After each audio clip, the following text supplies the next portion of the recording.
In this video, we're going to look at the difference between public universities and private universities, the pros and cons of each, and how you can find out which one is right for you. So what is the difference? Well, the difference is primarily where they get the majority of their funding. With a public university, the university typically gets a much larger percentage of their funding from the government, could be from the state government or the federal government. So the average public university gets about 40% of its funding from taxes, and then the other 60% comes from tuition and the endowment. But that 40% makes up a huge chunk of the operating income for that school. And in return, the university is expected to primarily serve students who come from that state.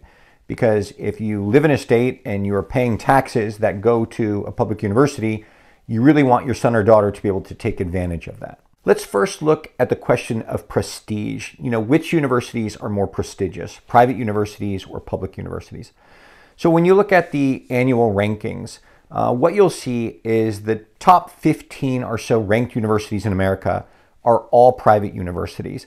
And these are the Ivy League schools, the 8 Ivy League schools, plus some of the others like MIT and Caltech and Northwestern and Duke and a lot of other really great schools. But as soon as you get to number 15, everything changes, and then it's up for grabs. And you really have an equal mix of public universities and private universities vying for all the rest of the spots, all the way down to schools that are less competitive. So if you're purely going based on prestige, the name value of a school, kind of the historic quality of an education that you get there, kind of the power of having that name on your resume, then yes, if you go to one of the very top elite private schools, it may hold some more prestige than a public university. But here's where things change. As soon as you start looking into specialty programs for undergraduates, everything is different. So for example, if you look at business programs for undergraduates, the top 15 or the top 10 schools are an equal mix of private and public universities. If you look at undergraduate programs for engineering, it's the exact same thing. It's an equal mix of private and public universities.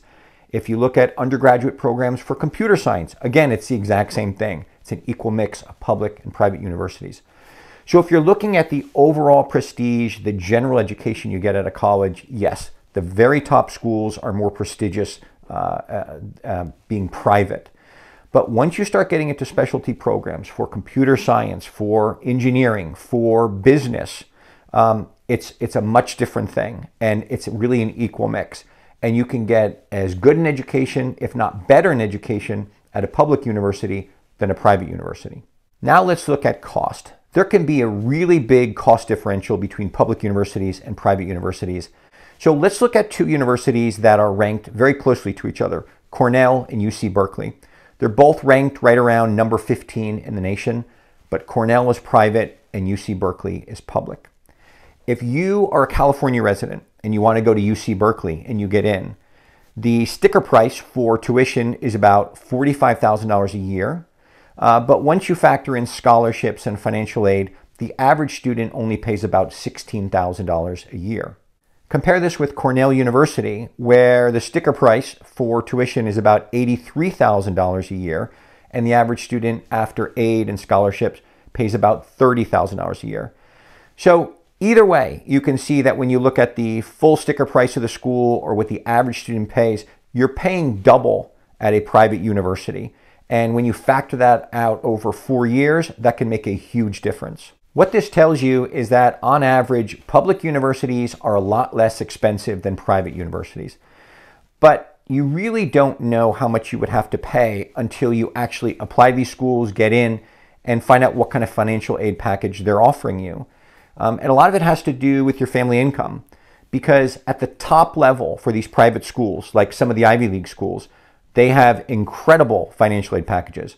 So for example, if you get accepted to Princeton, if your family makes less than $100,000 a year, you pay nothing. You get a free ride.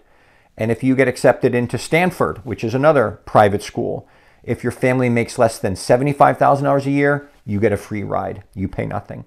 So while in general it makes sense to apply to public universities to save money on tuition, it really depends on the university itself and what type of financial aid package they're willing to offer you. Let's talk about size. In general, public universities tend to be much larger than private universities. So an average public university might have 30,000 students, like UCLA, 30,000 undergraduates, but it could even go up to 40,000, 50,000, or even 60,000 students. Public universities can be like small cities. There's so many kids. Private universities in general are much smaller. Even a very large private university like Boston University, that has only about 18,000 undergraduates. And when you look at some of the Ivy League schools, which is a typical size, they're only about 8,000 or 7,000 students for undergrads. So as you can see, they're much smaller. And the size of the university is important for several reasons. First, where are you going to be more comfortable? Are you going to be comfortable going to a large public university that has 30, 40,000 students where it's easy to get lost, where it's easy to fall through the cracks, and where you have to kind of navigate things on your own?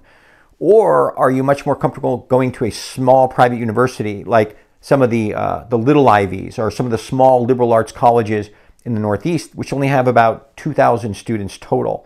When you go to a much smaller school, you generally have much smaller classes, you have much better access to your professors, and the school itself does a much better job of nurturing your development and catering to your needs. At a large university, anytime you want to switch majors or drop a course or do something different, there's often a lot of red tape that you have to go through. There's a large bureaucracy, and it can be very frustrating.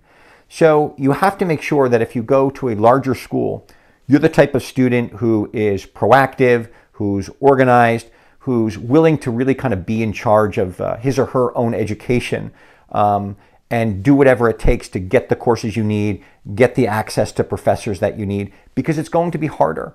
At a public university, the first 2 years, you're going to be in large lecture halls with 200, 300, 400 students in your class. So it's going to be very difficult to get extra help from your professors or get a recommendation from your professors. You're going to really have to be proactive.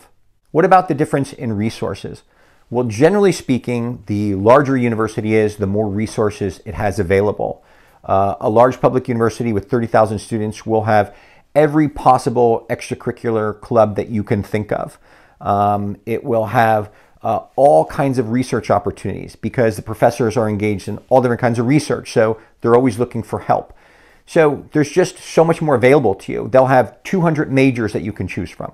So at a large university like Purdue, which is public, you have 200 majors that you can choose from.